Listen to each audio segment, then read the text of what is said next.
ભગવાન શ્રી સ્વામિનારાયણની શિક્ષાપત્રી એટલે કે ભારત દેશનો એક મહાન ગ્રંથ, આખા વિશ્વમાં એમની નોંધ લેવાય એવી શિક્ષાપત્રી એટલે ખૂબ અજોડ એક અદ્વિતીય ગ્રંથ. શિક્ષાપત્રી 12મી ફેબ્રુઆરી રવિવારના દિવસે ઈસવીસન 1826ના શુભ દિવસે વડતાલ ધામમાં બપોરે 11 કલાકે ભગવાન શ્રી સ્વામિનારાયણે લખવાની શરૂઆત કરી હતી. ઈસવીસન 1823માં શિક્ષાપત્રીના 149 શ્લોક જ હતા. ઈસવીસન 1826માં 212 શ્લોક ભગવાન શ્રી સ્વામિનારાયણે પૂર્ણ કરેલા છે. શિક્ષાપત્રી સંસ્કૃત ભાષામાં રચાય. સદગુરુ શ્રી નિત્યાનંદ સ્વામીએ એને ગુજરાતી ભાષાંતરમાં અનુવાદ કર્યું.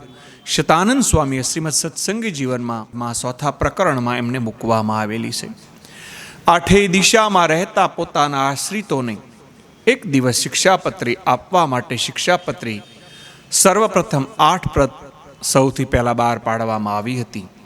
એમાં એક પ્રત સર માલકન સાહેબજી રાજકોટના ખાતે 26મી ફેબ્રુઆરી 1830ના દિવસે ભગવાન શ્રી સ્વામિનારાયણને મળેલા ત્યારે એમને આપવામાં આવી હતી. શિક્ષાપત્રી ભગવાન શ્રી સ્વામિનારાયણનું વાગ્મય સ્વરૂપ એટલે કે પ્રગટ સ્વરૂપ માનવામાં આવે છે.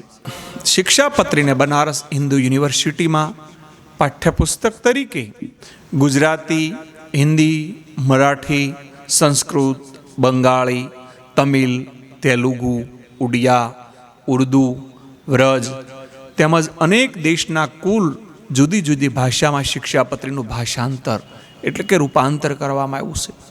જેવી રીતે કે અન્ય દેશમાં વિદેશમાં 19 એમ કુલ મળી 29 જેટલી ભાષામાં એમનું પ્રકાશન કરવામાં આવેલું છે અને આખા જગતમાં એમની વિશ્વ ફેમસમાં એમની નોંધ લેવાય છે.